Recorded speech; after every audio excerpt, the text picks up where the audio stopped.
राजस्थान के रेगिस्तान में एक गांव है जो सदियों से वीरान पड़ा है। कहते हैं एक रात में पूरा गांव गायब हो गया और जाते जाते एक श्राप छोड़ गया कि कोई भी वहां बस नहीं पाएगा। ये कहानी है कुलधरा गांव की, जो आज भी रहस्यों से घिरा हुआ है।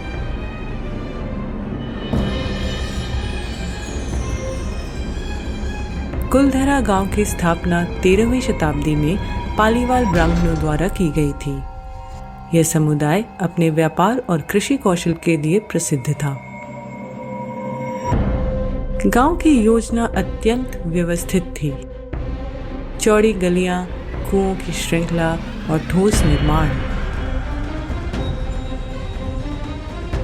पालीवाल ब्राह्मणों ने आसपास के 83 गांव भी बसाए थे।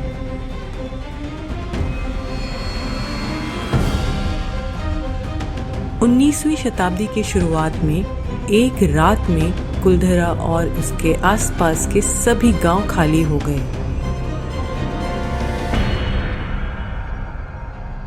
कहा जाता है जोधपुर का दीवान सलीम सिंह गांव की एक लड़की के साथ विवाह करना चाहता था। उसकी जबरदस्ती से बचने के लिए पालीवालों ने सामूहिक रूप से गांव छोड़ दिया और जाते जाते श्राप दिया कि यहाँ कोई नहीं बस पाएगा।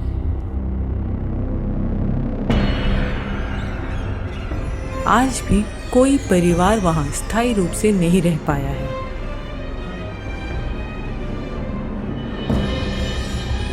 कई पर्यटकों और स्थानीय लोगों ने अजीब आवाजें, परछाइयां और रात के समय अनजानी हरकतें देखी हैं।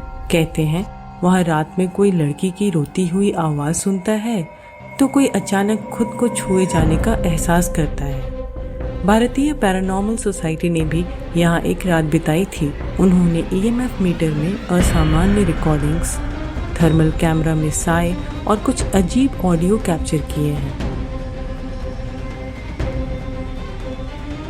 साल 2016 की बात है।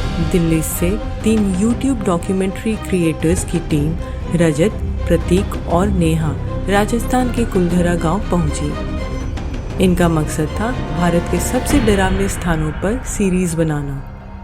सरकार से अनुमति मिल चुकी थी और इन्होंने प्लान किया कि एक रात गांव में रहकर लाइव फुटेज रिकॉर्ड करेंगे। गांव का एक लोकल गाइड जो बाहर रुका हुआ था, उन्हें जाते जाते रास्ते में कहा कि रात 2 बजे के बाद अगर कुछ फुसफुसाहट सुनाई दे तो जवाब मत देना।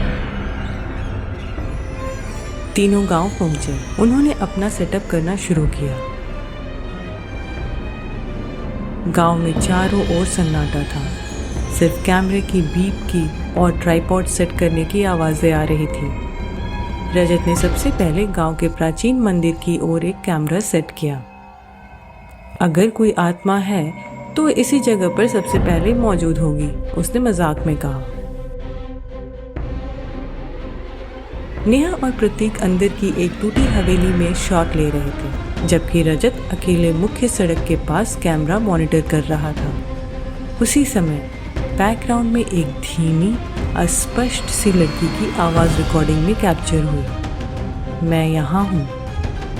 रजत ने ईयरफोन लगाया, रिवाइंड किया, आवाज फिर आई, लेकिन इस बार उसने उसे खुली आंखों से अपने ठीक पीछे महसूस किया। वो पलटा, कोई नहीं था। CCTV फुटेज के मुताबिक रजत अचानक कैमरा छोड़कर मंदिर की तरफ चलने लगा। उसके चलने का तरीका अजीब था, जैसे उसे कोई खींच रहा हो, जैसे उसके पैर जमीन पर घिसट रहे हों। नेहा ने उसे मंदिर के पास देखा। वो जमीन पर बैठ गया और जोर जोर से बड़बड़ाने लगा। मैं घर नहीं जा सकी, उन्होंने मुझे जलाया, वो रुके नहीं। उसकी आवाज एक महिला जैसी लग रही थी, तेज, फटी हुई, दर्द से भरी। प्रतीक ने कैमरा गिरा दिया और दौड़कर उसके पास पहुंचा। रजत की आंखें खुली थी, मगर उसकी पुतलियां ऊपर की तरफ पलटी हुई थी। उसका शरीर ठंडा था। उनके थर्मल मीटर के अनुसार कमरे का तापमान भी 6 डिग्री अचानक से गिर चुका था। नेहा ने उसी वक्त लोकल पुलिस को कॉल किया। वो सब मिलकर रजत को बाहर लाए, लेकिन तभी रजत जोर से चिल्लाया, मत छुओ, ये मेरा गांव है। आवाज़ फिर से एक लड़की की थी और फिर वो बेहोश हो गया। सुबह 6 बजे पुलिस आई और टीम को वहां से बाहर ले जाया गया। रजत को जोधपुर के हॉस्पिटल में ले जाया गया, जहां डॉक्टर्स ने कहा उसका शरीर पूरी रात हाइपोथर्मिक शॉक में था, लेकिन ऐसा तापमान वहां रात में संभव नहीं था। रजत आज ठीक है, लेकिन उसने YouTube चैनल छोड़ दिया। कहता है वो एक लड़की थी जो चाहती थी कि उसकी बात कोई सुने। मैं अब भी रात 2 बजे अचानक उठ जाता हूँ और उसकी फुसफुसाहट सुनाई देती है। आज कुलधरा एक संरक्षित विरासत स्थल है, जिसे राजस्थान सरकार द्वारा संरक्षित किया गया है। यहाँ दिन में पर्यटकों की भीड़ रहती है, लेकिन सूरज ढलने के बाद प्रवेश वर्जित है। स्थानीय लोग कहते हैं कि गांव में रात में अब भी अजीब घटनाएं होती हैं। गांव की संरचनाएं ज्यों की त्यों खड़ी हैं, जैसे लोग उन्हें अचानक छोड़कर चले गए हों। कुलधरा एक ऐसा गांव है जो समय के साथ रुका हुआ लगता है, एक गांव जो अपनी चुप्पी में सदियों की चीखें छुपाए हुए है।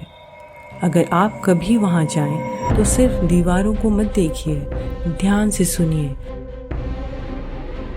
शायद कोई आज भी अपनी कहानी सुना रहा हो।